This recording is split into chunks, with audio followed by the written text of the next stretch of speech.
2001, when the rand collapsed from 7 rand 60 to 13 rand 84 to the US dollar, the then chief executive officer of the South African Business Chamber, SACOP, Kevin Wakeford, blew the whistle, accusing 3 big corporates and 1 global bank of being party to manipulation in the currency markets. Wakeford predicted that the rand was on its way to even 20 to even 40 and possibly even 50 rand to the dollar, which would have thrown the 7-year-old democracy into economic and political turmoil.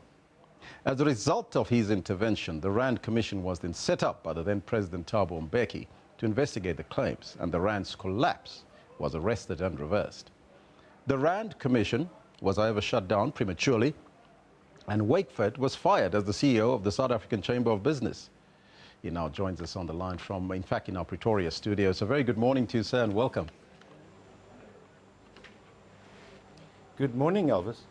Do you feel vindicated 16 years later? Elvis, you know, for me, it's not important about being vindicated or not. It's really about making sure the system works and ordinary people's savings and money and the transactions they conduct are performed in an honest and fair environment, you know. I think individuals are not as important as the collective and the total economy that we're trying to, you know, because it impacts on all of us at the end of the day if we have an unusually weak currency. Now, we've now found that there's 17 banks that colluded in order to manipulate the rand. What do you make of this, and do you think that this can have far-reaching effect? Well, firstly, hats off to the Competition Commission. They've conducted a major investigation over a number of years now, and they've now handed this matter over to the tribunal. But one must remember that this is limited at this stage anyway to the Competitions Act. In other words, anti-competitive behavior. But deeper, there, you know, if one has to really drill down, then there are other issues. There are issues of, in my view, theft and fraud. Because if you have a fictitious price, it's an act of fraud. And if you are not, if you're not paying what you should be paying for a particular currency, you're paying more for it, then it's theft. Because somebody's benefiting, and ultimately it will benefit the bottom line of a particular bank or banks, and ordinary citizens are being nailed here, and that's not right. How was the consumers then on the ground? How did that impact on them in terms of the rand escalating from just above 7 rand to about 13 rand? Well, you can just imagine you would be paying almost double because the dollar is the aggregate currency, and all currencies trade against the dollar. So prices such as maize, cooking oil, flour, sugar, petrol, diesel, all those prices are dictated by the dollar. So if you have a weak rand, you pay more even for a local product. So for instance, maize, which is a major product in South Africa, the price is not set in Bothaville in the Free State. It's set in Chicago in the United States of America. So ordinary people end up having a diminished disposable income. And of course, all our balance sheets are affected because our balance sheets start shrinking in dollar terms, whether it be the value of our house or the value of other mobile assets we may own. Now, at the point in time when you blew the whistle, the Rand Commission was established, but it was stopped prematurely. Why was that the case, you think, and what could have come out of that?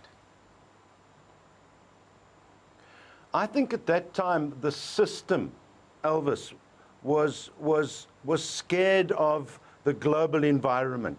They were intimidated by international banks. They didn't want to scare off investors. And of course, I think there were people who were conflicted in the process. If one reads the late Barry Sargent's book, Assault on the Rand, if one also reads a number of articles written by him, he fingers certain commissioners, and he also fingers the Minister of Justice at that time for being conflicted. He, for instance, speaks to the former Minister of Justice being part of a major black economic empowerment deal with Sasol, and that was one of the companies fingered. He also speaks to the chairman of the commission, John Myburgh, who was a corporate governance consultant to Sasol post facto after the commission of inquiry. And Mandla Ganshaw, the other commissioner, ended up being on the board of Sasol.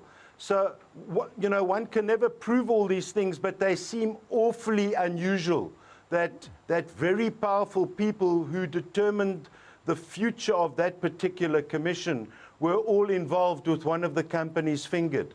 So, you know, just Christine Kunter, one of the commissioners, wrote a minority report which points to a requirement for further criminal investigations. So, you know, there was definitely something rotten there, and the rats were scurrying off the deck. But the problem today still exists. There's delinquency in the markets. The so-called King Code of corporate governance seemingly is absent.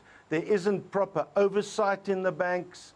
And we need to have a total relook at the financial services sector in South Africa. Now, the Competition Commission has now referred this matter to the Competition Tribunal, which will mean there will be implications for these banks. Now, Citibank, one of the largest banks in the USA, they have come forward, and they obviously are going to pay a fine of 69,000 rand, 69 million rand rather.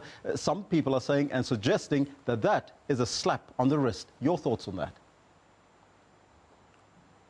Yeah, look, I mean, there are billions of rands every day traded in the currency markets.